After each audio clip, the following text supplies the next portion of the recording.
Muslims.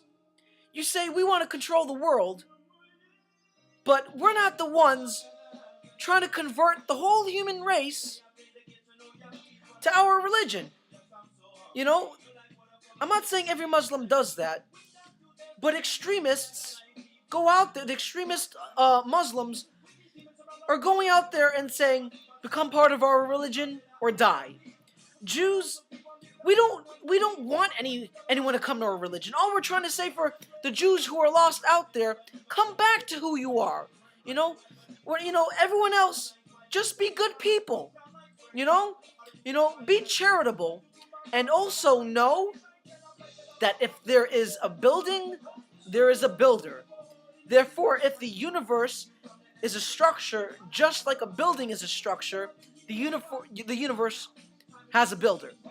That's just logical inference. Now, I know you can't see God, but it's not about seeing God. It's about knowing that there is a God. That if there's a building, there is a builder. Now, getting back to the point, because that was a side point. The Muslims also say that we're evil, but our extremists within our religion are not going around blowing up building and killing thousands and thousands of people. No, that's hypocritical of you.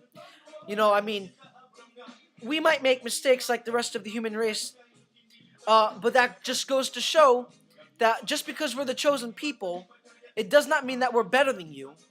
It just means that we are chosen by God to be given a set of laws that say, look, you have a nature to want to go to strip clubs and tap that woman's ass, or go to Taco Bell and eat non-kosher food. But you have a choice to overcome your nature and better yourselves and be an example to the rest of the nations, to say that through all the tests that you have been through all the tests that the Jews have been through, that we overcame it, and therefore there must be a God. That's all that it means. We're not trying to converse you to our religion. We're just trying to first better ourselves so we can, tell you that, that there is a God, and then just to be good people. You don't have to practice the way that we practice by putting on tefillin, praying every day, and studying Torah and eating kosher food and restricting yourself to these sets of laws. We're not asking you to do that. Another thing,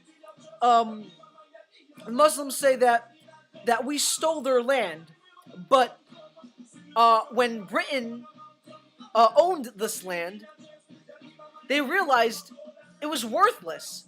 Nothing was growing from the soil. Nothing could advance in the whole land. So they're like, okay, well, we might as well give it to someone. They asked the Muslims.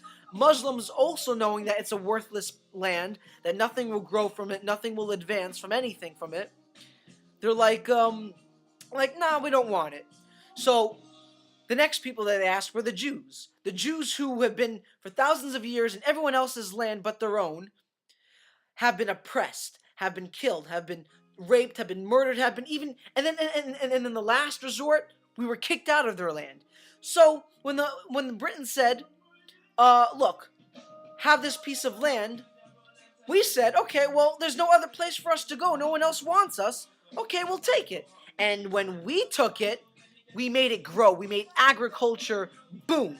We made technology boom. We even discovered the substance within weed, THC, that gets you high.